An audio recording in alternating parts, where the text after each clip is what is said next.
Hi y'all, today we're going to be making arepas. Pretty straightforward and simple. We got 3 ingredients here. We got some pre-cooked cornmeal, some warm water, and some sea salt. But before we get to cooking, we are on the road to 1,000 subscribers, so if you want to learn a new recipe every week, go ahead, hit that subscribe button, and let's get to cooking. Alright, so in our mixing bowl, we're going to start with that 2 cups of warm water. We're going to take a good teaspoon of that sea salt. Go ahead and get that dissolved in. Alright, so we're going to take about 2 cups of that pre-cooked cornmeal. We just want to do a little bit at a time.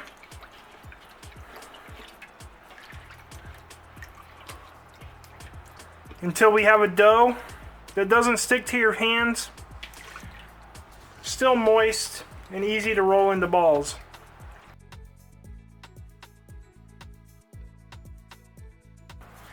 Alright, right when it gets to that point where it stops sticking to your hand, that's where we're going to stop. We're going to try to divide this into about 6 equal pieces. Just guesstimate it, and we're going to move over to our stove. Alright, so we're going to let that dough rest for just a couple minutes while our griddle comes up to temperature. Also, while this comes up to temperature, we're going to go ahead, preheat our oven to 350 degrees. Now, if you're using a non-stick surface, that'll work well, but this is a newer cast iron, so I'm just going to be on the safe side and hit it with a little spray. Now, we've gone ahead, split that dough into 6 equal pieces, roll it out into a ball. We're going for about a 1/2 inch thickness here, maybe a little. We're going for a thickness a little less than a 1/2 inch. Now we're going to cook this for a few minutes until that other side begins to browning up, gets a good brown color that we're looking for. Then we're going to flip it over and do the same.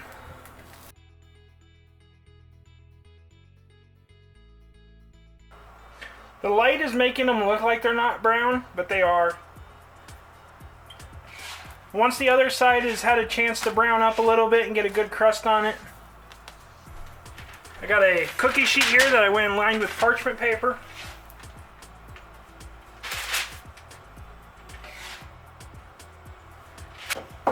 Alright, once we got them like that, we're going to go ahead, throw them in the oven for about 15 to 20 minutes. At that point, I will bring you back. Hi, y'all. There we have it. We just pulled them out of the oven. You do want to serve these while they're still hot. Maybe not piping hot, let them cool down just a couple minutes. They're good with some butter, or I got some stew that I'm going to go ahead and serve these up with. But if you like this video, go ahead and hit that like and subscribe button down below. There's a video over here that YouTube thinks you should watch. And until next time, keep on cooking on.